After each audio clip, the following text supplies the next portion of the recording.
menyisihkan waktu kita untuk datang kajian, maka ketahuilah itu karena nikmat Allah buat kita.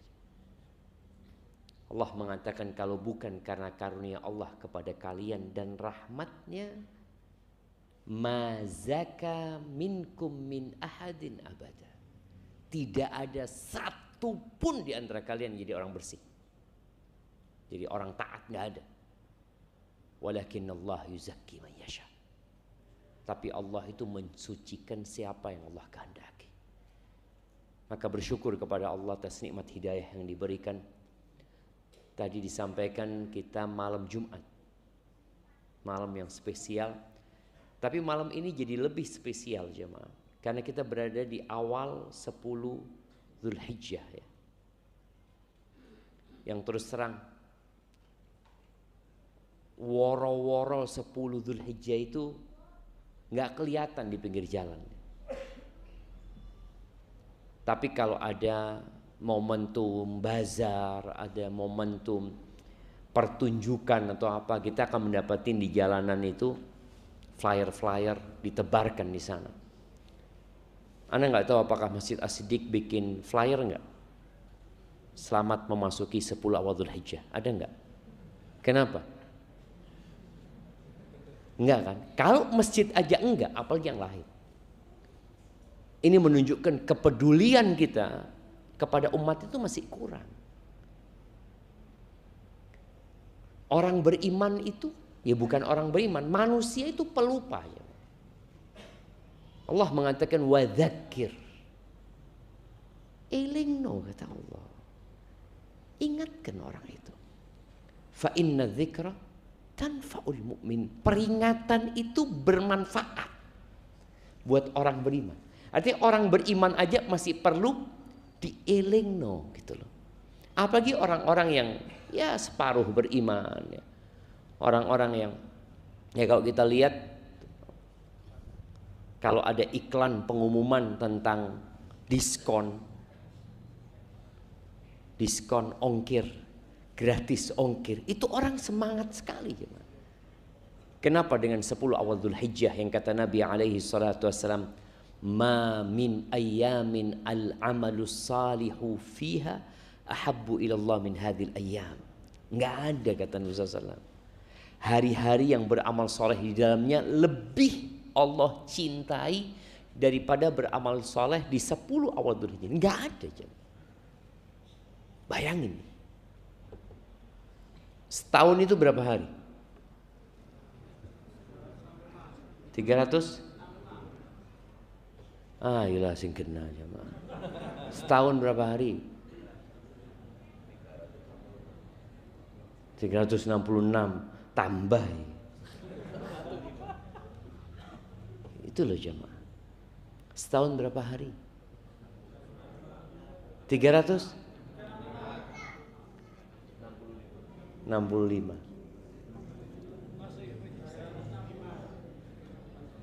364. Jemaah, kita ini umat Islam jemaah. Tadi ketika kita mengatakan 365 selesai sudah. Berarti kita bicara tentang kalendernya sama orang lain. Kita bicara awal Dzulhijjah ini kaitannya dengan hari-hari umat Islam. Nggak ada hubungannya sama orang lain gitu. Makanya ketika ditanya setahun berapa hari, kalau antum mengatakan 365, ya antum berarti nggak peduli sama kalender umat Islam. Berapa hari? 354. Iya. 354, 55. Sekitar itulah jemaah. Dari 354 hari, yang paling mulia itu 10 ini. Cuma kita lihat tidak ada woro-woro. Masjid As-Siddiq pun tidak rame-rame, tidak iscarno. Apa kok sepi-sepi Masjid As-Siddiq? Orang sudah ngerti semua. Di mana orang ngerti semua? Iklan yang paling banyak di jalan itu iklannya apa? Rokok. Padahal wong wis ngerokok, masih tetap disuruh ngerokok, rokok mati nggak apa? Si ngerokok, wis kan? Antum bisa bayangin, terus Terus iklan itu tidak berhenti. Kenapa ketika kita bicara fadilah 10 awal Dzulhijjah kita kemudian biasa-biasa saja? Maka wajar ketika banyak orang nggak ngerti. Wajar ketika orang yang ngerti pun lalai. Maka kalau bisa masih ada kesempatan untuk dipasang banner. Piro sih kayak banner itu. Kayak nongko masih semua ya. Nah, 75 dadi jamaah. Bikin. Enggak ada jamaah. Walal jihadu fi sabilillah. Bayangkan jihad yang merupakan dzirwatu sanamil Islam, sebuah perjuangan yang paling puncaknya, di mana orang mengorbankan jiwa, raga dan hartanya, itu tidak bisa menandingi beramal soleh di 10 awal Dzulhijjah. Tak bisa. Illa rajulun kharaja bimalihi wa nafsihi wa lam yarji' min dzalika bi syai'. Kecuali seorang mujahid yang keluar dengan jiwa, raga dan hartanya, nggak ada yang pulang, mati dia. Berarti kalau mujahid pulang cacat, tetap beramal di 10 awal Dzulhijjah lebih utama. Mujahid pulang dengan kondisi matanya sudah hilang satu, 10 awal Dzulhijjah lebih utama. Tapi kita biasa-biasa aja. Maka semoga Allah memberikan taufik dan hidayahnya agar kita bisa menyemarakkan 10 awal Dzulhijjah ini. Mulai tahun ini usahakan, jangan cuma Ramadan. Orang berpikir selamat beribadah Ramadan. Kalau 10 awal Dzulhijjah, apa yang ada? Belilah kurban. Iklannya dodolan. Bukan iklan untuk beramal soleh, tapi iklannya jualan. Allahumma salli wa sallim ala abdika wa rasulika Sayyidina wa maulana Muhammadin wa ala alihi wa ashabihi ajma'in. Amma ba'd. Jamaah rahimakumullah. Setan itu tidak pernah tidur siang. Siapa yang hari ini gak tidur siang? Nabi SAW mengatakan qilu, kalian tidur sianglah. Kenapa? Fa inna syaitana la yaqil. Syaitan itu gak pernah tidur siang. Maka subhanallah, kalau ini pedoman atau petunjuk dari Nabi SAW sejak 1446 tahun yang lalu, jemaah. Sekarang negara-negara maju itu nyuruh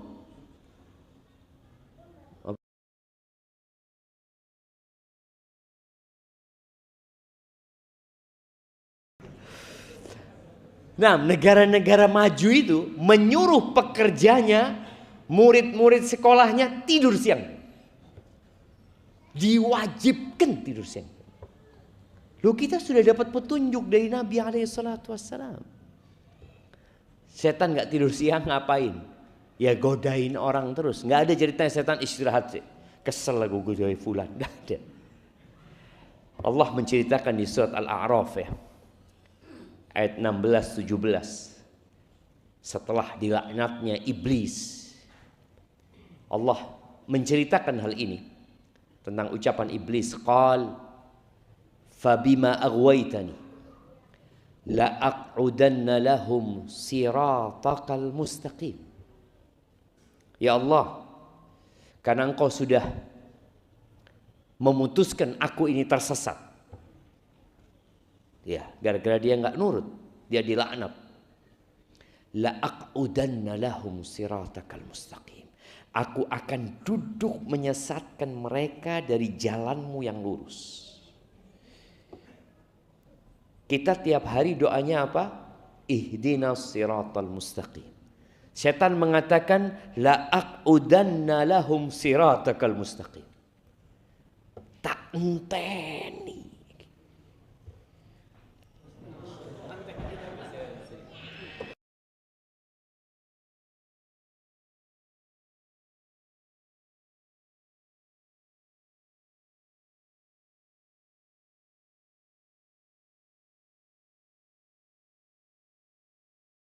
Setan ini duduk Bagaimana kita ketika masuk Shiratal Mustaqim itu belok kanan, belok kiri, masuk lagi dikoncoi lagi sama setan. Bagaimana keluar lagi? Maka kita lihat banyak di antara kita keluar masuk Shiratal Mustaqim. Kita minta tetap ihdinas Shiratal Mustaqim. Yang umurnya sekarang 60 tahun. Kalau dia sholat sejak umur 7 tahun. Berarti dia doa ihdinas siratal mustaqim selama 53 tahun jamaah. Tidak berhenti. Ini menunjukkan beratnya perjalanan kita menuju kepada Allah Azza wa Jalla. Yang tanpa bantuannya selesai. Di antara doa yang diajarkan Nabi sallallahu alaihi wasallam, ya hayyu ya qayyum bi rahmatika astaghith. Aslih li sya'ni kullahu wa la takilni ila nafsi tarfata ain. Wahai yang mengatur kehidupan, yang maha hidup, yang semua yang ada diatur oleh Allah Azza wa Jalla, dengan rahmatmu aku meminta pertolongan. Nah, apa kok rame-rame? Dengan rahmatmu aku meminta pertolongan. Ya Allah, perbaiki semua urusanku. Jangan serahkan aku kepada diriku sendiri. Sekejap mata pun ojo ya Allah. Jangan ya Allah. Bayangin. Maka jangan pernah merasa sudah baik. Jangan merasa sudah ngaji. Wah, noise ngaji Ustaz, aman. Setan tidak bisa godain anda. Jangan. Kalau Allah serahkan kita kepada diri kita sendiri, kita akan binasa. Sekejap mata, dikit aja. Semenit antum diserahkan kepada diri antum sendiri, bisa murtad gitu. Karena setan akan duduk menyesatkan manusia. Tsumma la'atiyannahum min baini aydihim. Aku akan mendatangi manusia itu dari depan mereka. Wa min khalfihim. Dari depan dibisiki tidak mau, dari depan didatangin sama setan. Wa an aimanihim, dari kanan. Wa an syama'ilihim, dari kiri. Bayangkan. Antum maju ada setan, mundur ada setan, noleh kanan ono setan, kiri ono setan. Lalu setan mengatakan target yang paling dia inginkan adalah wala tajidu aktsarahum syakirin. Engkau akan mendapatin kebanyakan mereka enggak bersyukur. Bayangin ya. Jumlah manusia sekarang berapa di muka bumi ini? Jamaah, kalau di bumi tidak tahu di Sidoarjo. Berapa jumlah manusia di Sidoarjo? Ada yang tahu? Lu mosok dak rubik warga ini dewe jamaah. Ya banyak lah jamaah. Penduduk bumi itu 8 miliaran sekarang. Dari 8 miliar itu 6 miliar itu gak kenal sama Allah. Bayangin. Yang non muslim itu 6 miliar dengan berbagai macam agama mereka. Yang 2 miliar ini muslim. Tapi yang sembahyang biro, antum bisa lihat. Yang kemarin Ramadan puasa berapa banyak? Kalau antum keluar ke jalan, yang perempuan kita bisa bedakan yang muslim sama non muslim. Yang laki gimana bedainnya? Kadang-kala kita mengucapkan salam, Islam, pemuda Islam, ya. Gak kelihatan kadang-kala. Maka tadi setan benar-benar menargetkan kebanyakan orang gak bersyukur. Dan Allah mengatakan wa qalilun min ibadiyasy syakur. Sedikit kata Allah dari hamba-hambaku yang pandai bersyukur. Sedikit. Iblis menargetkan kebanyakan tidak bersyukur. Dan Allah menyampaikan sedikit yang pandai bersyukur. Maka tadi kalau bicara kira-kira kita ini pantas enggak dapat rahmatnya Allah? Pantas enggak masuk surga kita jemaah? Sedangkan ya kalau bicara sodakoh, antum lebih banyak sodakohnya apa lebih banyak yang disimpan? Kita lihat. Baca Quran dalam 24 jam, berapa sih waktu yang kita gunakan untuk membaca kalamullah, untuk membaca firman Allah? Itu berapa banyak waktu kita? Bandingkan dengan ketika kita kerja mencari dunia. Orang kalau sudah cari dunia semangat. Ahibati fillah. Tuh, setannya kayak gitu. Kitanya kayak gini. Kayak gini gimana? Allah menyebutkan di surat Yusuf ayat 53 ya. Ini cerita bagaimana Nabi Yusuf digodain sama Imra'atul Aziz yang katanya namanya Zulaiha. Nabi Yusuf digodain. Falamma hammat bihi wa hamma biha. Allah sebutkan ketika perempuan ini ada himmah, ada keinginan, dan Nabi Yusuf manusia, ada terbetik di hati beliau. Tapi karena Allah menyelamatkan Nabi Yusuf, lari Nabi Yusuf. Lari. Antum kalau dapat kondisi seperti itu gimana? Lari kemana? Wallahi sahih. Manusia. Makanya ketika selesai cerita Nabi Yusuf sampai di penjara, bayangin ya. Cara Nabi Yusuf menyelamatkan dirinya adalah dengan di penjara. Kalau tetap hidup bebas, menurutin keinginan perempuan-perempuan itu, beliau bisa saja memilih itu. Tapi ketika pilihannya dua, antara dia mengikuti nafsunya, syahwatnya, bayangkan ya, beliau dipaksa untuk memuaskan perempuan itu. Sebagai seorang laki-laki ya ada keinginan itu. Maka Nabi Yusuf mengatakan, Rabbi sijnu ahabbu ilayya mimma yad'unani ilayh. Wahai Tuhanku, penjara lebih aku cintai daripada ajakan mereka. Setelah keluar dari penjara, Nabi Yusuf nggak mau langsung keluar. Karena nama Nabi Yusuf sudah jelek. Orang-orang mengatakan, oh ini buktinya benar Nabi Yusuf ini berbuat jahat. Kenapa? Itu di penjara. Kan orang selalu berpikir, karena dia di penjara berarti dia melakukan kesalahan itu. Maka Nabi Yusuf nggak mau keluar. Tanyakan dulu kepada perempuan-perempuan itu, kata dia. Kenapa aku sampai di penjara? Baru mereka akhirnya cerita. Kita nggak tahu kecuali kebaikan dari dia, kata dia. Disinilah Imra'atul Aziz mengatakan, wa ma ubarri'u nafsi, kata dia. Aku nggak mau menyucikan diriku, aku yang salah, kata dia. Dia lalu mengatakan, innan nafsa la ammaratum bisu. Sesungguhnya jiwa itu sering menyuruh kepada keburukan. Maka kita kalau mengikuti hawa nafsu ini bahasa Arab. Hawa itu keinginan, nafsu itu jiwa.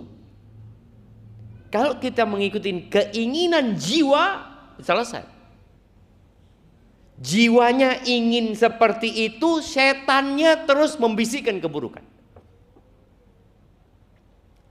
Illa ma rahima rabbi, kecuali yang dirahmati oleh Tuhanku. Artinya orang selamat dari kemaksiatan itu karena rahmat Allah Subhanahu wa ta'ala. Jadi kalau antum kepengin tahu posisi antum itu di sisi Allah itu di mana, maka lihatlah di mana Allah meletakkan antum. Kalau ingin tahu posisi kita di sisi Allah, maka lihatlah di mana Allah memposisikan antum. Apakah antum sering membaca kitab Allah? Itu juga rahmat Allah gitu. Apakah antum berbakti sama orang tua? Apakah antum memutuskan silaturahim? Apakah antum orang yang ngutang tidak bayar-bayar? Lo ada jamaah. Orang baik tapi kata siapa baik dia?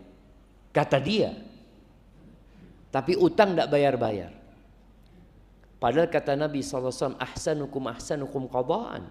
Orang yang terbaik di antara kalian adalah yang paling baik kalau nyaur utang. Kalau menurut saya utang. Jadi kalau mau tahu orang baik itu gimana dia bayar utangnya? Kalau masih ditagih, berarti kurang baik. Kalau sebelum ditagih kabur, ya tambah tidak baik gitu jemaah. Tapi ketika orang itu melunasin tepat waktu, bahkan melunasinya dengan lebih baik. Utang 1 juta bayar 1.100.000. Boleh enggak? Boleh enggak? Kenapa kok boleh? Nabi itu gitu. Nabi kayak gitu. Kalau utang ke Yahudi tambahin kemana? Melunasinya. Iya. Masya Allah, zakat anak kasih hadiah. Masya Allah, fadl. Yang tidak boleh itu kalau minta tambahan, itu yang tidak boleh. Tapi kalau dilebeni tidak apa-apa. Tapi kalau orang itu minta tambahan, itu yang namanya riba. Akadnya itu 1 juta bayar 1.100.000. Tapi kalau dia enggak, maka di sini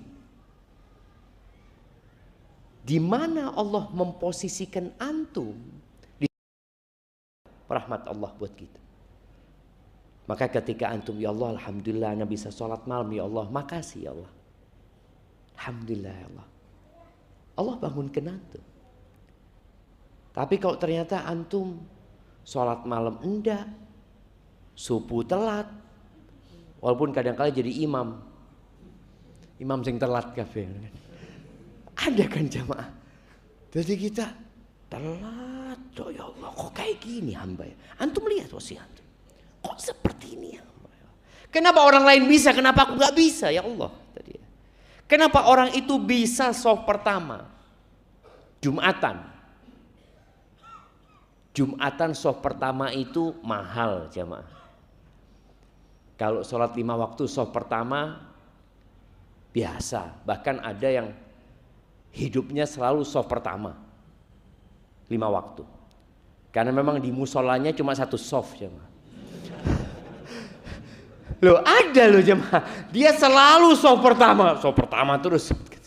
Karena nggak ada shaf kedua, cuma shaf pertama. Tapi Jumatan antum besok, antum lihat, antum bisa nggak besok shaf pertama?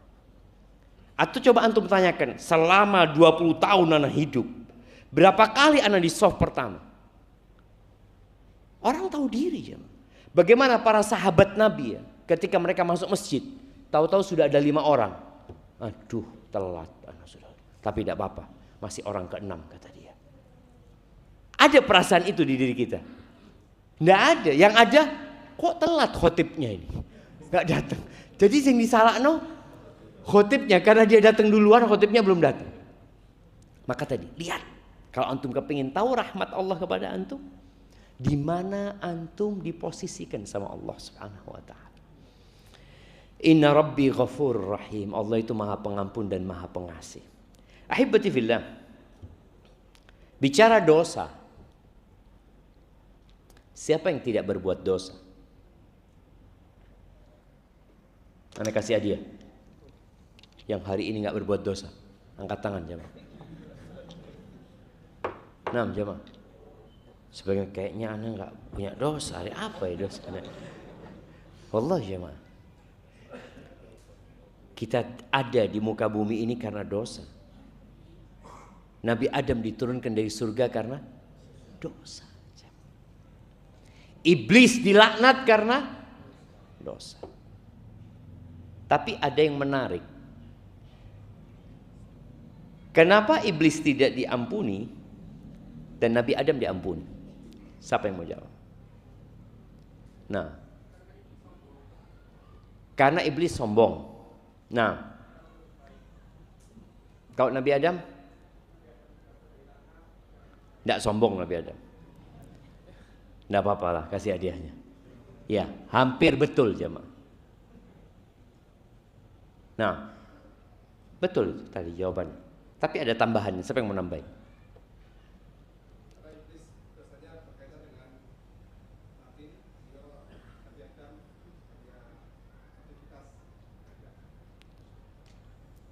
Iblis berkaitan dengan hati, tapi kan tidak mau sujud dia. Berkaitan dengan badan juga dia.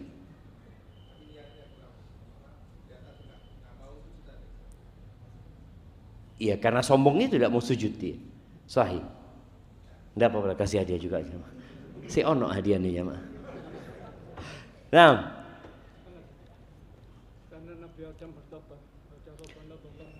Karena Nabi Adam bertobat. Iblis tidak tobat. Ya, sahih. Nah, puntek hadiah nih gue ya. Perbedaannya tadi semua itu betul. Perbedaannya itu Nabi Adam itu melanggar sebuah larangan. Iblis itu tidak melaksanakan perintah. Makanya dosa tidak melaksanakan perintah itu lebih besar. Orang yang tidak sholat dengan orang yang berzina lebih besar orang yang tidak sholat. Kadang-kadang di masyarakat kita kan dianggap, oh fulan, masya Allah fulan, baik, baik fulan. Nggak narkoba, nggak apa, cuma nggak sembahyang. Nggak baik itu berarti. Berarti dia nggak baik. Dia tidak melaksanakan perintah. Dan biasanya orang tadi, kalau tidak melaksanakan perintah, ada unsur sombong. Disuruh tidak nurut. Kalau dilarang melanggar, biasanya karena nafsu. Karena nafsu. Nabi Adam tadi dibujui sama iblis ini. Kau mau aku kasih tahu? Hal adulluka, pinter iblis sama. Iblis itu punya pengalaman godain kita sejak Nabi Adam sampai sekarang. Nabi Adam meninggal dunia, Nabi Nuh meninggal dunia, kaumnya itu ya disesatkan sama iblis ini. Dia ngomong, kau mau Adam, aku kasih tahu pohon khuldi. Makanya kita sekarang kalau tanya Nabi Adam makan apa? Buah khuldi. Yang ngasih nama khuldi siapa? Iblis itu. Padahal enggak, mati Nabi Adam. Khuldi itu artinya kekal gitu. Buah kekekalan. Kan orang sekarang berpikir bagaimana hidup lebih lama di muka bumi ini. No, mati kan. Maka tadi kalau bicara dosa, semua berbuat dosa. Bahkan subhanallah ya, anak kalau baca hadis ini, anak ngelihat anak banget gitu. Ini hadis berkaitan sama anak. Nggak tahu sama antum. Anak akan bacakan hadis ini.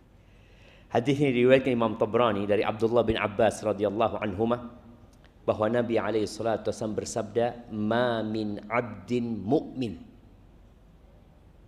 Tidak ada satupun hamba yang beriman illa walahu dzambun, melainkan dia punya dosa.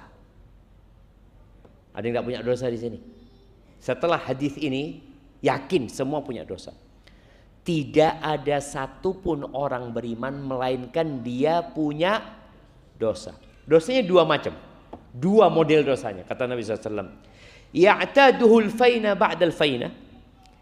Ada dosa yang dikerjakan nanti tobat, kerjakan tobat, kerjakan tobat.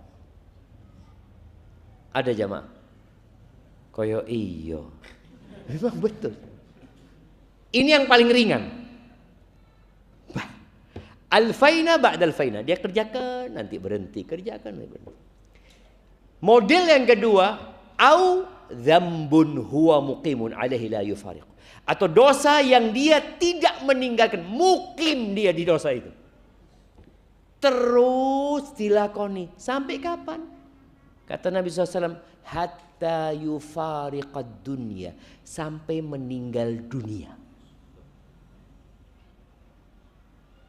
Cuma ada dua loh modelnya. Tidak ada satupun orang beriman. Ini nggak bicara orang kafir ya. Ini bicara orang beriman. Innal mu'min khuliqa mufattanan. Mukmin itu memang diciptakan untuk diuji. Kita diciptakan untuk diuji. Jadi kalau kita bicara iman, maka iman itu jalan bersama fitnah. Allah Azza wa Jalla mengatakan, ahasiban nasu an yaqulu amanna wa hum la yuftanun. Apakah orang-orang mengira dengan mereka mengatakan kami beriman lalu mereka tidak difitnah? Loh, nggak benar pemikiran ini. Walaqad fatanna alladzina min qablihim. Kata kami telah menfitnah orang-orang sebelum mereka. Fala ya'lamannallahu alladzina shadaqu wa la ya'lamannal kadzibin. Sehingga nampak mana yang benar dan mana yang pura-pura beriman.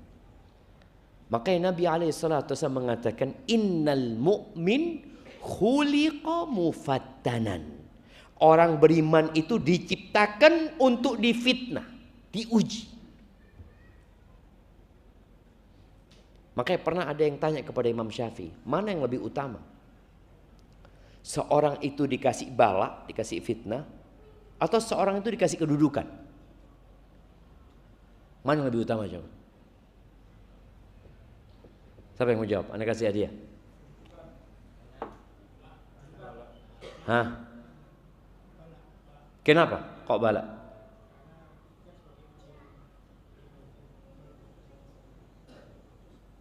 Karena dia nggak akan dapat kedudukan sampai dikasih bala. Fadhal kasih hadiah. Iya kata Imam Syafi'i.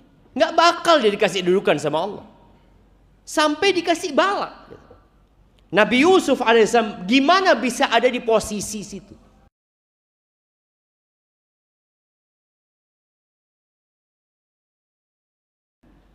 Dibuang.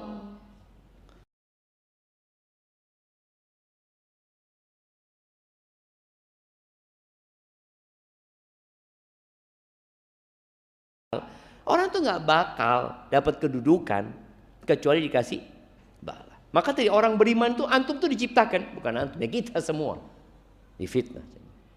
Tapi subhanallah ada sifat lain yang Nabi sebutkan alaihi salatu wassalam. Tawwaban. Mukmin itu suka tobat. Suka tobat. Antum merasakan ketika antum habis berbuat dosa, ya Allah, enggak ya Allah. Sepuro nih ya Allah, hamba minta maaf ya Allah. Enggak ya Allah. Seperti itu. Tapi tahu-tahu nanti ngelakoni kayak sebagian yang terjebak di judol, judi online. Kalau kalah taubat enggak? Ya Allah, kalah hamba ya Allah. Iya, orang mukmin itu suka tobat. Tapi kata Nabi SAW, nasian, cuma sering lali. Suka lupa kita tuh. Idza dzukira dzakar. Tapi kelebihan orang beriman itu li dielingno eling. Maka kenapa kita nggak boleh berhenti mengingatkan saudara-saudara kita? Antum nanti nih pulang dari kajian ini, elingno. Ya, antum bisa tulis di grup keluarga. Sampaikan ini kesimpulan dari kajian Ustadz. Pas mungkin tidak ada yang baca. Tapi yang jelas dibaca malaikat dan ditulis dalam catatan antum. Kita menjalankan tugas kita. Dan di antara memposisikan diri kita mulia di sisi Allah Azza wa Jalla adalah melaksanakan perintahnya. Kita semua hafal surat Al-Asr. Wal asri innal insana lafi khusr. Itu kata Allah. Semua manusia itu dalam kerugian. Illalladzina amanu. Kecuali orang beriman. Alhamdulillah. Allah menjadikan kita orang beriman. Wa amilus salihat. Alhamdulillah Allah kasih taufik kita datang kajian hari ini. Dan semoga kita bisa beramal soleh sampai mati. Apakah cukup beriman dan beramal soleh? Nggak cukup. Allah katakan watawasau bil haq. Nggak cukup antum kajian ngerungokno dhewe, pokoknya tak lakoni dhewe lho, nggak cukup. Terus watawasau bil haq. Antum harus sampaikan itu. Ada banyak kemungkaran terjadi karena ada pembiaran dari kita. Ustadz nggak mungkin ketemu sama semua orang. Dan alhamdulillah yang datang ke masjid itu biasanya orang baik. Orang baik enggak? Kayaknya orang baik kita. Iya loh. Tapi yang nggak datang kajian itu gimana dia dapat peringatan? Di Elengno tentang 10 awal Dzulhijjah itu. Siapa yang menyampaikan? Ya antum. Antum pulang besok ketemu teman kerja, duduk bareng dia. Masa antum diem toh? Apa? Lungguh kene sih. Mambengi aku kajian. Waduh, Ustaz guys.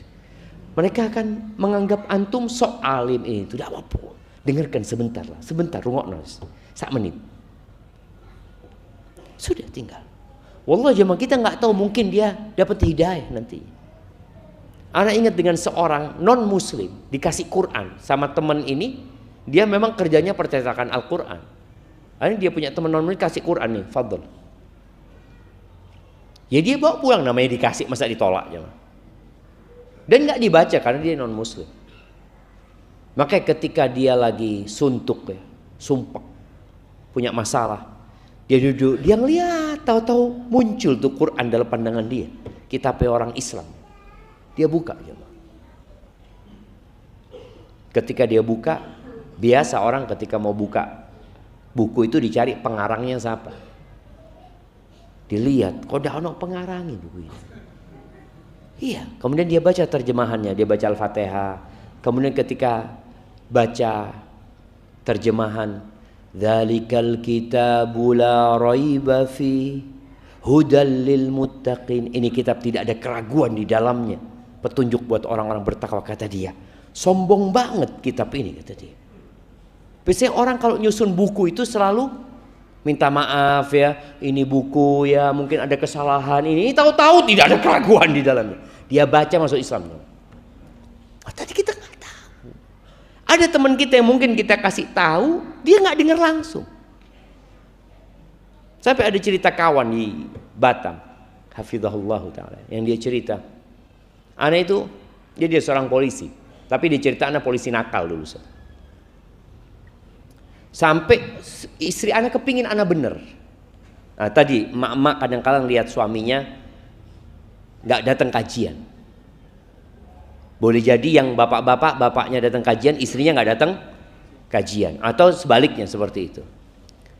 Sampai istri anak itu kirim video lewat temennya supaya lewat teman anak, supaya teman anak kirim ke anak. Anak nggak pernah buka, karena tahu istri anak mau ngasih nasihat anak. Udah nggak didengerin. Sampai anak kena kasus, masuk penjara, ditahan anak. Ketika ditahan itu anak baca yang dikirimkan itu videonya Ustadz, kata dia. Anak dengarkan nangis, tahu anak zalim sama istri anak, kata dia. Tadi boleh jadi yang kita kirimkan nggak langsung efeknya hari itu gitu. Antum boleh jadi kirim video nggak diwoco, biarkan. Karena memang kadang-kala hidayah itu butuh waktu. Tapi paling tidak kita menjalankan tugas kita. Wis tak sampai. Ahibati billah. Maka jangan berhenti bertobat. Kalau tadi kita disebutkan kita memang pelaku dosa, ya jangan berhenti tobat. Karena kadang-kala iblis ini sama bala tentaranya ngomong sama kita, ngasih nasihat sama kita dia. Sudahlah, antum daripada tobat sekarang besok ngulangin lagi, nanti dijama aja tobatnya. Engko. Benar juga iblis ini, kata dia. Kapan engko lo mau petung puluh? Iya ya. Kan yang penting penutupnya. Iblis mengatakan innamal a'mal bil khawatim. Kok masa lupa? Sabda Nabi Muhammad SAW. Amalan itu tergantung penutupnya. Tidak apa-apa engkau berbuat dosa sekarang, yang penting penutupnya husnul khotimah. Kena iki berarti. Makanya ada orang, kenapa masih ada manusia yang nunda tobat? Karena memang selalu dibisikin oleh iblis ini, orang itu tergantung penutupnya. Lebih baik jadi mantan preman daripada mantan ustadz. Oh betul ya, ana mau jadi mantan preman aja seperti itu. Dia lupa bahwa kematian itu datang tiba-tiba. Makanya orang ketika lupa dengan mati, dia akan menunda-nunda tobat.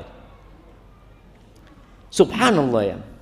Rasul sallallahu alaihi wasallam menyebutkan dalam sebuah hadis qudsi berkaitan dengan seorang hamba yang terus berbuat dosa. Adznaba abdun. Ada seorang hamba, kata Nabi SAW, yang berbuat dosa. Lalu setelah dia berbuat dosa, dia mengatakan kepada Allah, Ya Rabbi, inni asabtu dzamban faghfirli. Ya Allah, aku berbuat dosa, ya Allah, ampuni aku ya Allah, kata dia. Allah mengatakan, Adznaba abdi dzamban fa'arafa anna lahu rabban ya'khudhu bidzambi wa yaghfir. Hambaku berbuat dosa, kata Allah.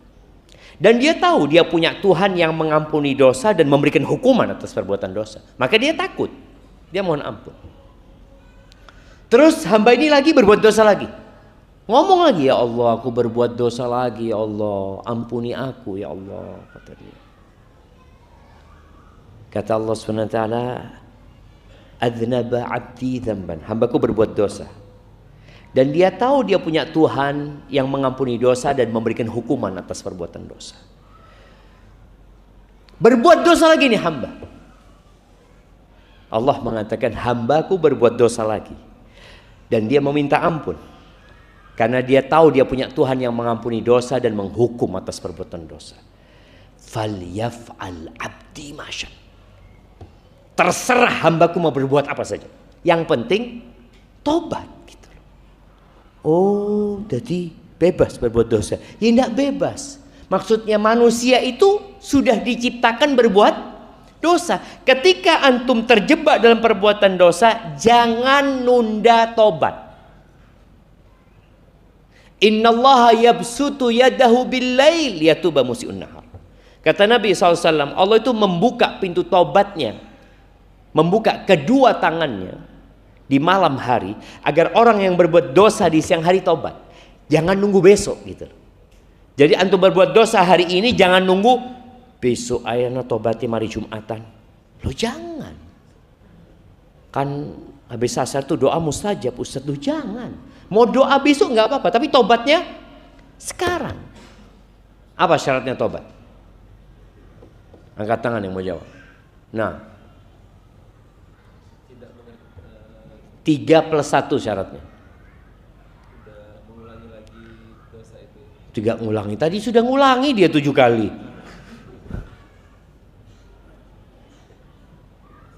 Lupa antum. Nah, yang pertama menyesali. Yang kedua, tidak mengulangi. Loh, ngulangi ping itu mau wis. Ndak iso tobat ngulangi ping itu.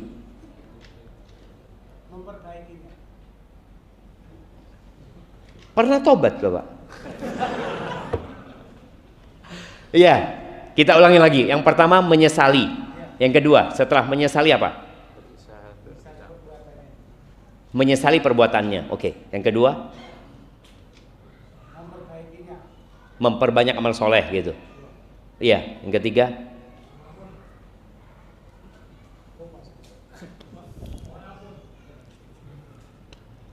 waduh jemaah. 3+1 harus lengkap jemaah.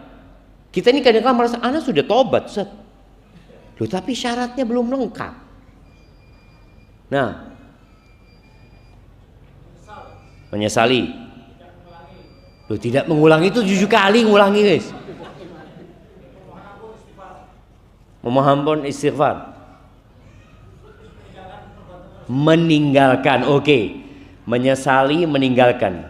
Bukan tidak ngulangi, tapi niat untuk tidak ngulangi. Lek ngulangi mau itu. Orang itu ngulangin. Insyaallah. Nah, kasihkan ke beliau.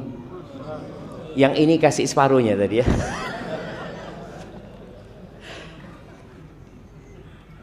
Ojo kayak separuh jemaah, ndak apa jemaah. Iya, jadi tadi jemaah menyesal, kemudian yang kedua meninggalkan. Karena ada orang menyesal tapi masih ngelakoni. Kayak orang kadang-kala dia tahu riba itu dosa gitu. Kemudian dia menyesal. Tapi dia pancet ngeriba. Berarti belum lengkap tobatnya dia. Dia harus meninggalkan. Yang ketiga, bertekad untuk tidak ngulangi. Bukan tidak ngulangi. Bertekad. Dia punya niat.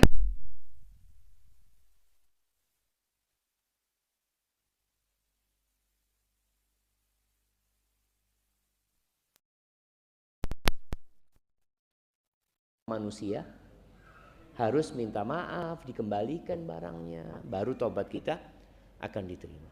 Tapi kayaknya waktunya azan, jemaah, kita dengarkan azan dulu.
Allahumma salli wa sallim ala nabiyina Muhammad.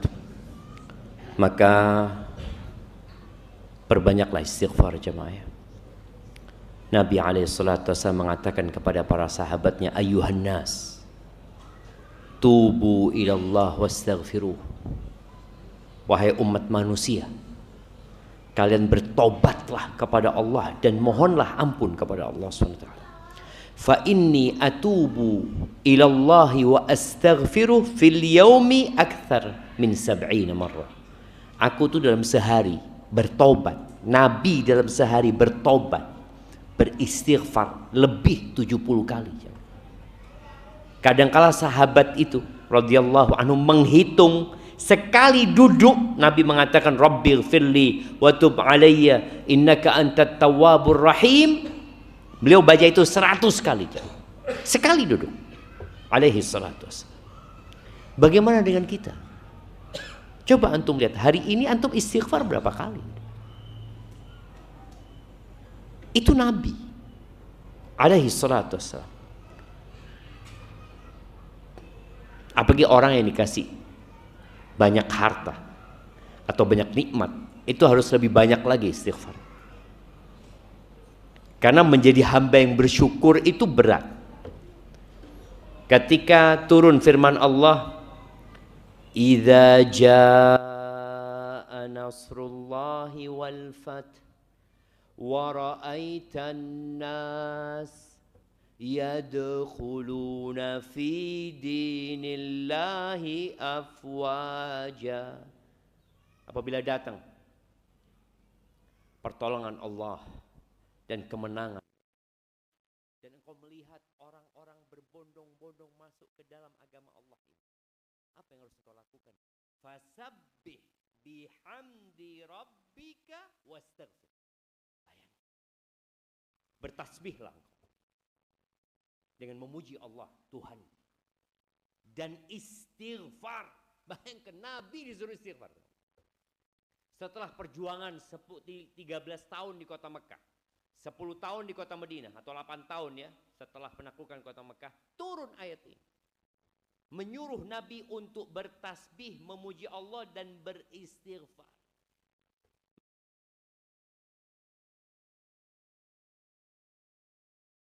Subhanakallahumma wa bihamdika Allahumma ighfirli. Minta ampun. Minta. Maka jangan berhenti, karena istighfar itu akan membersihkan hati kita dari karat-karat dosa. Yang tadi kita terus berbuat dosa, semoga dengan istighfar itu dihapuskan. Kemudian jamaah rahimakumullah, iman itu naik turun. Tolong jaga yang wajib. Ketika iman kita sedang turun, yang wajib ini kerjakan dengan sempurna. Karena Allah itu lebih suka dengan yang wajib daripada yang sunnah. Tapi sebagian orang berpikir Allah itu lebih suka dengan yang sunnah. Makanya sebagian kita kalau sholat malam itu khusyuk. Sholat wajib. Yusna andindi, tahu lo, salam imam, assalamualaikum, assalamualaikum. Iya.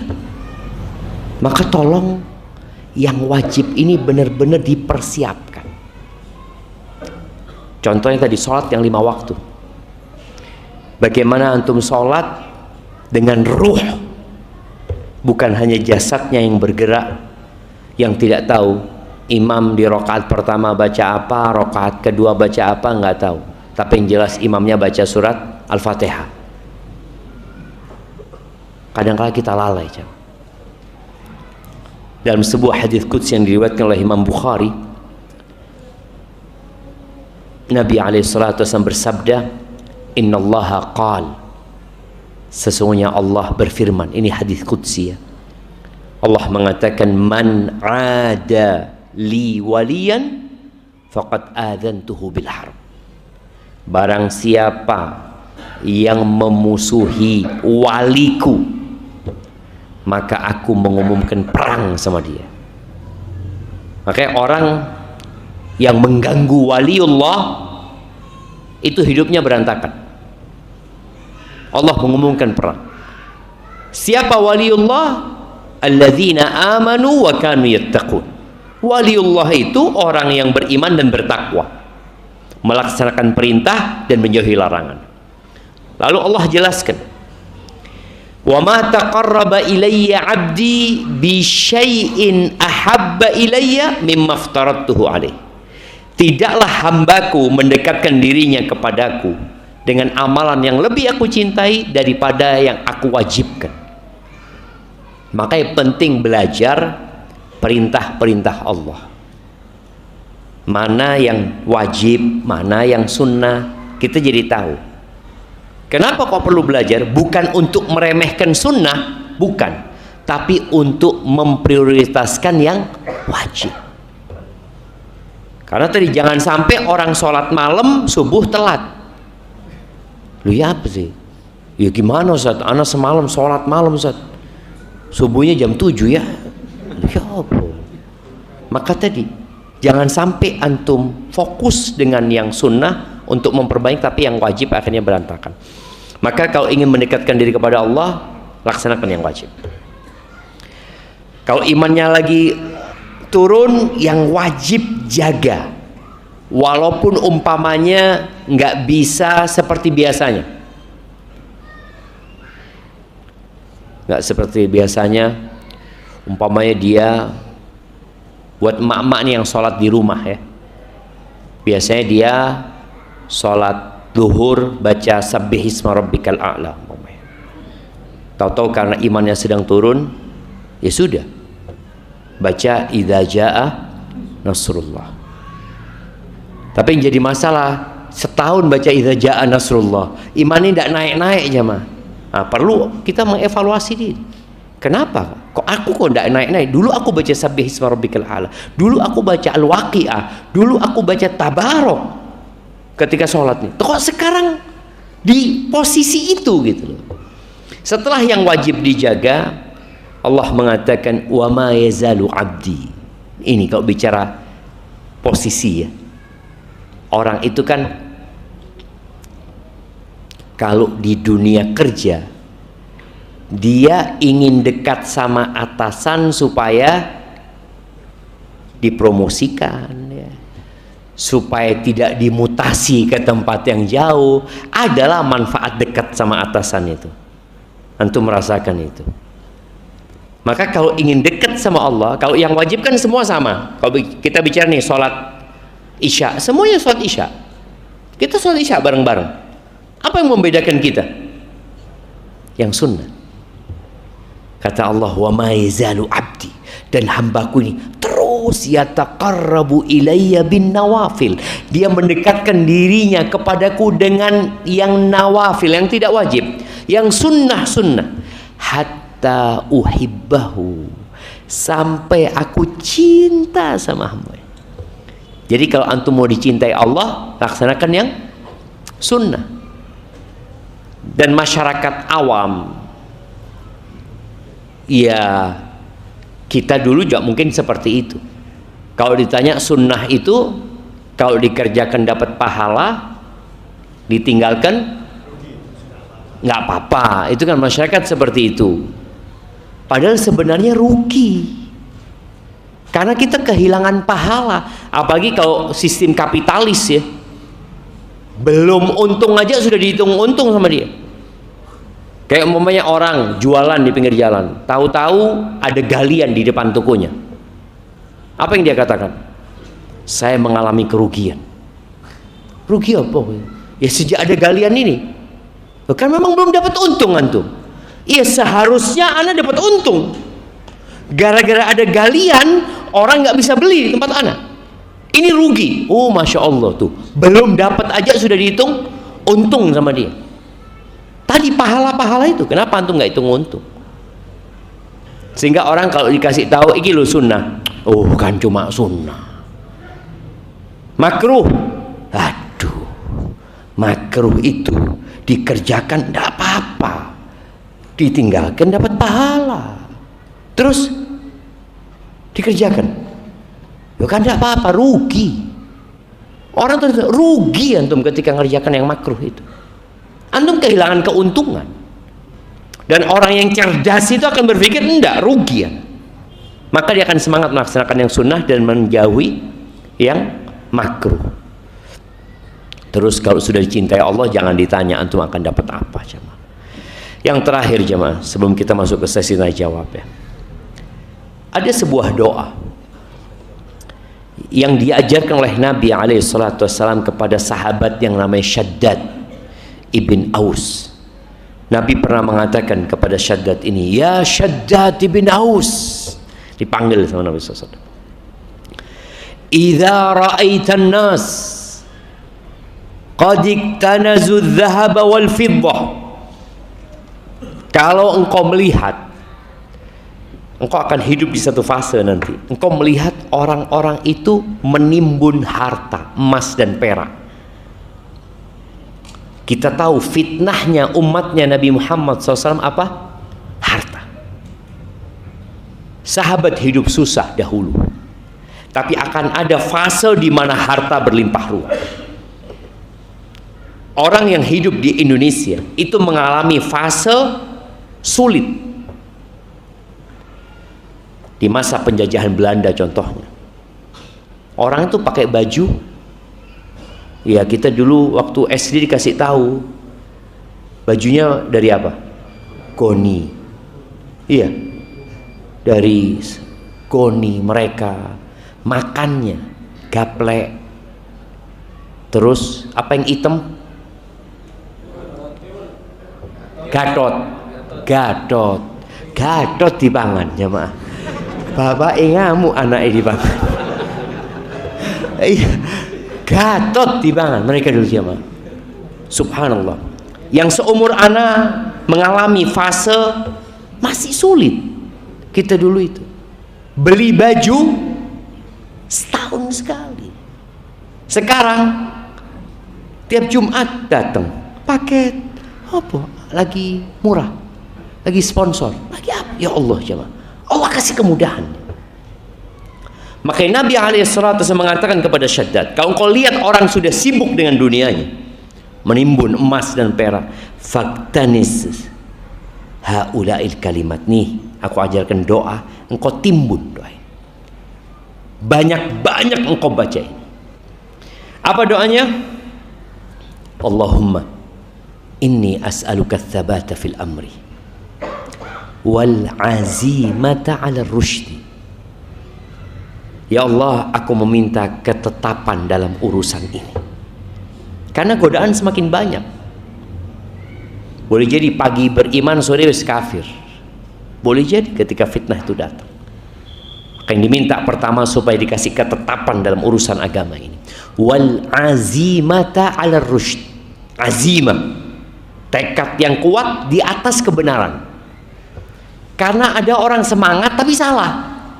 Antum lihat, ada berapa banyak orang-orang yang mengamalkan amalan-amalan, dia amalkan jamaah, padahal salah. Nabi tidak mengajarkan, tapi semangat dia. Jangan sampai ya Allah, aku minta semangat tapi di atas kebenaran. Wa as'aluka mujibati rahmatik, dan aku meminta kepadamu perkara-perkara yang mewajibkan rahmatmu datang. Wa azaima maghfiratik, dan urusan-urusan yang membuat ampunanmu datang kepadaku ya Allah. Minta sama Allah, karena kita nggak tahu amalan mana yang bisa mendatangkan rahmat Allah. Kadang-kadang sudah minta ya Allah supaya kasih taufik, kasih hidayah, bisa mengamalkan amalan yang mendatangkan rahmat Allah dan ampunannya. Wa as'aluka syukra nikmatik, dan aku meminta kepadamu agar aku mensyukuri nikmatmu ya Allah. Wa husna ibadatik, dan agar ibadahku kena baik ibadahku. Karena ada orang beribadah yang penting ibadah, yang penting sholat, enggak. Bagaimana ibadahnya hasan, bahkan ahsan kalau bisa. Kita minta sama Allah SWT. Wa as'aluka qalban saliman, dan aku meminta kepadamu hati yang selamat. Ya, selamat dari semua penyakit ya, khususnya dari kesyirikan, kemudian dari kecintaan kepada dunia, dari hasad, iri, dengki. Allah jemaah, itu penyakit yang bisa menghilangkan kebaikan-kebaikan kita jemaah. Minta qalban saliman, walisanan sadiqan, minta lisan yang jujur, hatinya salim, lisannya shadiq. Maka Abu Bakar disebut as-siddiq ya, subhanallah. Wa as'aluka min khairi ma ta'lam. Aku meminta dari kebaikan yang engkau ketahui. Wa a'udzubika min syarri ma ta'lam, dan aku berlindung kepadamu dari keburukan yang engkau ketahui. Artinya kita menyerahkan kepada ilmu Allah, dan kita tahu Allah ilmunya meliputi segala sesuatu. Wa astaghfiruka lima ta'lam, dan aku memohon ampun kepadamu atas yang engkau ketahui dari dosa-dosa yang kukerjakan. Innaka anta allamul ghuyub, sesungguhnya engkau maha mengetahui dengan yang gaib. Tuh jamaah, baca doa itu, dihafalin, dicari doanya. Hadisnya sahih, diriwayatkan Imam Ahmad, dan perlu banyak-banyak kita mengamalkannya. Baik, ana akan jawab beberapa pertanyaan yang masuk. Masya Allah, ini ketik pertanyaannya jamaah. Niat ini jamaah. Assalamualaikum Ustaz. Waalaikumsalam. Salahkah saya jika saya tidak menikah dan tidak mempunyai anak?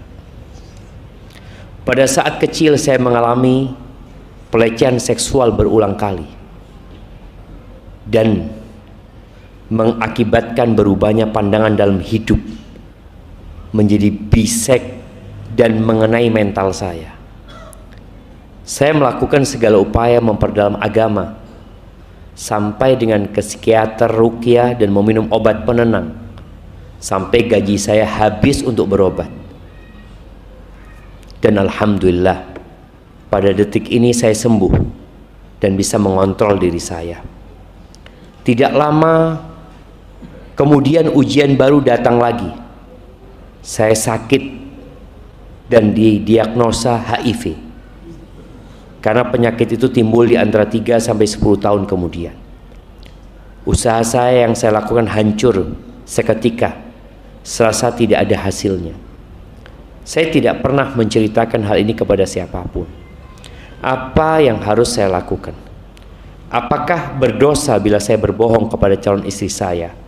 Atau apakah saya termasuk egois jika saya tetap menikah dan mempunyai anak karena bisa menularkan kepada istri dan anak saya?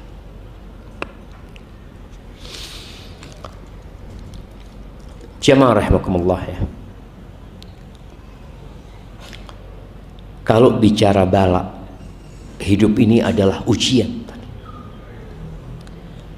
Ketahuilah ketika Allah memberikan bala kepada seseorang, itu tanda cinta Allah kepada hambanya. Idza ahabballahu 'abdan ibtala. Kalau Allah cinta kepada hambanya, Allah kasih bala dia.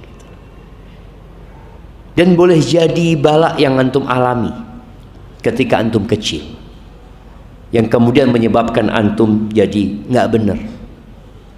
Lalu setelah itu antum berobat, dan ketika antum berobat, iman antum membaik, Allah kasih bala lagi. Karena memang antum mampu menghadapi bala itu sekarang. Kenapa bala itu tidak diberikan kepada antum ketika antum masih bisek? Kenapa? Karena memang Allah tahu antum sekarang mampunya dapat bala itu. Dan dengan bala itu seharusnya antum berbaik sangka sama Allah SWT. Karena bala itu menghapuskan dosa dan mengangkat derajat. Bala itu menghapuskan dosa dan mengangkat derajat. Antum tahu dengan dosa-dosa antum. Maka nasihat ana, hadapi dengan bertobat kepada Allah dan ingat dengan kematian. Karena kematian itu membuat kita jadi lebih nyaman menghadapi hidup ini. Orang kaya kalau ingat mati, dia tidak akan GR. Orang miskin kalau ingat mati, ya dia juga nggak akan putus asa, karena dia tahu orang kaya pun akan mati dan aku pun akan meninggal dunia. Kalau bicara menikah, jangan, kecuali antum menjelaskan, antum berobat, antum jelaskan kepada pasangannya berkaitan dengan penyakit yang memang berkaitan dengan urusan ranjang nanti. yang nanti akan membahayakan calon antum dan anak-anak, maka sampaikan. Boleh jadi antum akan mendapatkan istri yang sama seperti antum, nggak ada masalah. Dan jangan pernah berpikir tidak ada kesembuhan. Allah Azza wa Jalla kalau mau kasih kesembuhan, Allah tinggal mengatakan kun fayakun, selesai. Itu mungkin nasihat ana, dan antum perbanyak istighfar dan berbuat baik. Semoga dengan antum berbaik sangka sama Allah, memperbanyak istighfar, Allah angkat penyakit antum. Dan kalau bicara apakah berdosa ketika orang tidak menikah dan tidak mempunyai anak, tergantung masalahnya. Kenapa dia tidak menikah? Kalau seorang tidak menikah karena memandang pernikahan itu sesuatu yang tidak baik, maka dosa dia. Karena nikah itu sunnah Nabi SAW. Tapi kalau dia tidak menikah dikarenakan memang ada masalah yang membuat dia tidak bisa menikah, nggak ada masalah buat dia. Dan boleh jadi Allah menyediakan sesuatu yang lebih indah buat dirinya. Barakallahu fikum. Baik jemaah, sebelum ana lanjutkan pertanyaan, antum sudah kenal nggak dengan yang di kanan kiri antum? Sudah. Nah, yang baju putih ini kenal sama yang di kanan antum? Enggak. Kenapa? Tidak perlu kenal, penting. Ayo kenalan di sini jemaah. Antum kenalan dengan yang kanan sama saudara antum. Karena biar dia datang ke pengajian ini ketemu dulure kan jemaah. Nah, tanya namanya siapa, dari mana, bukan cuma salaman meneng-menengan.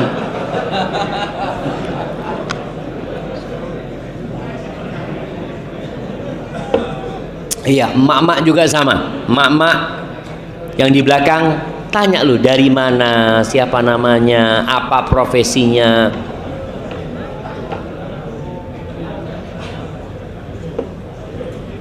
Sudah. Seharusnya sebelum ustadz datang antum kenalan. Sambil nunggu ustadznya datang. Sahih lu jamaah, biasakan itu ya. Biasakan itu. Kenapa? Kita ini udah ngaji, artinya udah belajar. Di antara amalan yang akan menumbuhkan cinta di antara sesama adalah menebarkan salam. Dan di antara amalan yang akan menggugurkan dosa-dosa kita adalah bersalaman. Apakah antum salaman barusan itu bid'ah? Tidak, bid'ah, sunnah.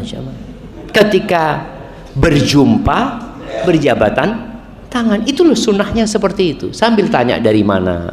Jadi paling tidak ketika pengajian pulang itu nambah dulur. Karena ada orang-orang loh yang datang pengajian merasa sendiri dia jemaah. Dia datang dilihat yang kanan, ndak nyopo yang kanan, koe mlebu surga disian iki. Kadang kala ada perasaan seperti itu. Lihat kiri juga ndak nyopo. Dan itu terjadi loh jemaah. Terjadi. Maka usahakan panitia juga nanti kalau mau mulai kajian diingatkan jemaah. Sebelum ustadznya datang disampaikan tolong ya yang sudah nyampe duluan untuk berkenalan dengan teman-temannya. Tadi orang mukmin itu diciptakan nasia, suka lupa.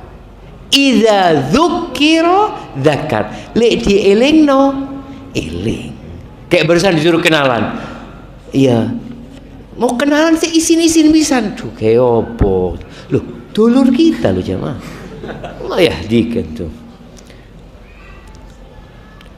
Bagaimana hukum seorang anak yang menelantarkan orang tuanya yang lagi sakit karena pernah berselisih? Subhanallah jemaah. Al jaza'u min jinsil amal ya. Balasan itu sesuai dengan perbuatan. Kama tadinu tudan. Jadi sunnatullahnya itu dalam kehidupan ini, sebagaimana engkau berbuat engkau akan dapat balasan. Ada seorang mahasiswa, ana sebagai pembimbing skripsinya, dia itu nulis skripsi penelitian di sebuah panti jompo di Jember. Dia ingin mencari tahu kenapa anak itu kok menelantarkan orang tuanya. Subhanallah jemaah. Ya, anak lupa berapa persen, tapi banyak di antara mereka ya karena orang tuanya yang menelantarkan anak-anaknya. Jadi ini orang tua, ada yang cerita, iya saya yang salah, kata dia. Karena dulu waktu saya nikah, saya punya anak, saya tinggal. Saya kerja kemana, sudah tua, pulang. Balik ingin diperhatikan sama anaknya. Walaupun anak tetap wajib loh berbakti sama orang tuanya. Cuma tadi itu jadi balasan buat orang tuanya. Anak bagaimanapun ya, kita itu wajib berbakti kepada orang tua kita yang muslim dan soleh. Kita wajib berbakti kepada orang tua kita yang muslim tapi jahat. Tetap kita wajib berbakti. Kita wajib berbakti kepada orang tua kita yang kafir. Wajib berbakti. Kepada orang tua kita yang kafir dan menyuruh kepada kekufuran, tetap wajib berbakti. Hanya saja kita nggak boleh taat dalam kemaksiatan. Tapi kalau berbuat baik itu wajib. Maka kalau bicara ini, kadang-kadang orang tua tanya apa hukumnya gitu loh. Maka coba orang tua juga memikirkan, boleh jadi aku penyebabnya. Tapi bukan berarti kesalahan orang tua menjadi alasan anak durhaka sama orang tua. Enggak, tetap anaknya akan dihisap pada hari kiamat karena tidak berbakti kepada orang tuanya. Tapi tolong para orang tua ya, antum sebagaimana ucapan Umar bin Khattab ya, birru abna'akum tabirrukum abna'ukum. Birru abna'akum, kalian berbaktilah sama anak-anak kalian, anak-anak kalian akan berbakti sama kalian. Loh, kita ini jangan bicara orang tua sama anak, kawan saja jemaah pernah berbuat baik sama kita, kita ingat loh jemaah, kawan. Jangan bicara kawan, anjing pun kita bicara. Ketika kita berbuat baik kepada anjing, kira-kira ketemu lagi sama anjing itu, dia iling nggak sama kita ya? Kayak artinya itu ada. Bagaimana dengan anak sama orang tua gitu loh. Ya man yazra yahsud. Barang siapa yang menanam, maka dia akan menuai. Barang siapa yang menebar pasir, maka dia akan menuai badai. Afan Ustaz, semoga Allah selalu membereskan, memberikan keberkahan untuk usia Ustaz. Amin. Izin bertanya Ustaz, apakah keutamaan 10 hari pertama Dzulhijjah juga termasuk malam atau hanya pada siangnya? Jazakallah khair. 24 jam. Allah bersumpah di surat Al-Fajr, wal fajri walayalin ashr, demi fajar dan demi 10 malam. Jadi ketika menyebutkan hari, maka malamnya ikut. Tapi kalau menyebutkan malam, belum tentu harinya ikut. Seperti Lailatul Qadar, apakah siangnya ikut? Enggak, karena memang malam. Allah mengatakan hatta matla'il fajar, sampai fajar terbit, berarti sudah selesai gitu.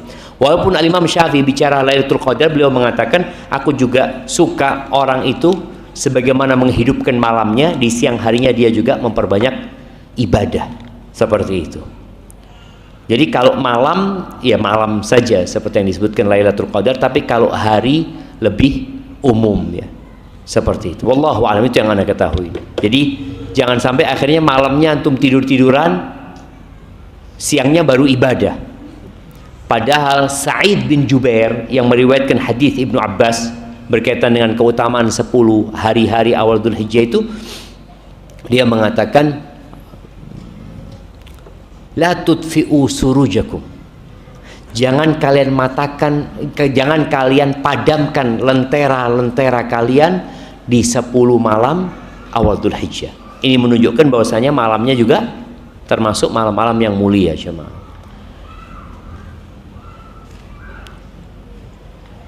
Assalamualaikum Ustaz. Waalaikumsalam. Izin bertanya, akhir-akhir ini banyak yang buat story WA dengan kata-kata seperti ini: Allah mengumpulkan laki-laki seminggu sekali buat diceramai, pasti ada alasannya. Mohon pendapat antum Ustaz. Jazakallah khair. Allah, ikau pasti ada alasannya, pastilah jemaah. Sejumat sekali, bukan seminggu sekali ya. Ingat, ketika orang Yahudi budayanya mempengaruhi satu daerah, maka mereka menyebutnya sesabtu. Setiap Sabtu, walaupun hari Selasa, tapi disebut sepekan itu disebut sesabtu. Ketika budaya Nasrani yang lebih dominan, maka disebut seminggu. Ini padahal jelas-jelas sejumat ya, tapi ngomongnya tetap seminggu. Itu menunjukkan budaya Nasrani yang dominan. Dan ketika Islam yang ada sejumat. Orang Nasrani memang mereka ibadahnya, holiday mereka hari apa? Minggu. Orang Yahudi Sabat. Orang Islam Jumat. Jadi kalau bicara Allah mengumpulkan laki-laki sejumat sekali buat diceramai, pasti ada alasannya. Jelas. Nggak ada perintah Allah yang sia-sia. Nggak ada perintah Allah yang tidak ada hikmahnya. Hanya saja ada hikmah yang diketahui, ada hikmah yang tidak diketahui. Laki-laki ini pemimpin. Maka pemimpin ini kalau dikasih tahu, maka dia harus menyampaikan kepada anak buahnya. Jadi anak nggak tahu. Kalau mungkin maksudnya diceramain karena akeh dusoni gitu loh. Mungkin yang apalagi kalau perempuan ya. Perempuan yang nyebarkan, lihat mas, awakmu itu diceramai penjumat. Karena apa? Ya karena untuk ngurusin istrinya. Benar. Iya. Kullukum ra'in wa kullukum mas'ulun an ra'iyati. Setiap kalian itulah pemimpin, dan setiap kalian akan dimintai pertanggungjawaban atas apa yang dia pimpin. Warrajulu, dan laki-laki ra'in fi baitihi, dia pemimpin di rumahnya, dan dia akan dimintai pertanggungjawaban atas apa yang dia pimpin. Maka laki-laki ya harus terus belajar. Pemimpin itu nggak boleh berhenti belajar. Perempuan itu tidak diwajibkan Jumatan, tidak diwajibkan sholat berjamaah juga enggak. Antum bisa bayangin ya, kalau Allah wajibkan perempuan Jumatan, cukup Masjid Siddiqi. Kabeh nggawa anake, bayine, kabeh butuh ya kayak sholat Id itu jemaah. Karena dibawa semuanya. Emang kalau perempuan Jumatan anaknya ditinggal di rumah, siapa yang ngurusin? Pembantu, wajib Jumatan juga. Loh kalau wajib Jumatan, loh semuanya datang enggak? Yang wajib pemimpinnya. Yang bakal jadi calon pemimpin, antum yang wajib. Dengarkan di sini dan sampaikan di rumah. Jadi bapak-bapak itu kalau bisa pulang ke rumah, duduk makan Jumatan sama anaknya, sampaikan. Pak, anaknya tanya, yang anak-anak tanya, ayah, tadi khutbah Jumat tentang apa? Masya Allah, bagus khutbahnya. Tentang apa ya? Wallahualam. Bapak itu atau datangnya telat gitu kan? Akhirnya nggak dapet tuh jemaah. Jadi kalau bicara pasti ada alasannya, jelas, yakin. Karena memang laki-laki adalah pemimpin, ar-rijalu qawwamuna 'alan nisa. Antum yang punya tugas untuk meluruskan para wanita-wanita, maka antum harus dengarkan ceramah, dan ceramahnya wajib didengarkan, wajib. Jadi bukan hanya wajib hadir jemaah. Karena ada orang hadir tapi ngobrol, nggak dapat pahala dia. Maka hendaklah dia hadir mendengarkan. Dan setelah itu tadi yang kita bahas, watawasau bil haq. Dan setelah antum menyampaikan, watawasau bis sabr, kudu sabar. Kalau antum sudah mulai menyampaikan, antum akan dibully sama orang-orang, akan dicap sok ustadz, sok kiai. Dan istri itu sulit mendengarkan dari suami. Sampai ada satu kawan, dia kalau mau ngasih nasihat istrinya, dia telepon ana. Ini ana sudah sampaikan tapi istri ana nggak percaya karena dia katakan antum bukan ustaz. Akhirnya kalau ustaz yang jelaskan, oh iya sudah makasih. Memang ada kayak gitu. Harus pinter-pinter jemaah. Istri itu juga harus pinter. Ngelihat suaminya nggak mau kasih nasihat, cari orang lain. Cari orang lain supaya suaminya mau dapat nasihat. Tapi tadi istri nggak mau dengar nasihat dari suaminya, ya sudah suaminya mungkin cari orang lain yang bisa ngasih nasihat. Karena tujuannya bagaimana nasihat itu sampai. Dan kalau kita sudah menyampaikan, tugas kita sudah selesai. Hadza wallahu a'lam, itu yang dapat Anda sampaikan, kurang lebihnya mohon maaf. Subhanakallahumma wa bihamdika asyhadu an la ilaha illa anta astaghfiruka wa atubu ilaik. Assalamualaikum warahmatullahi wabarakatuh.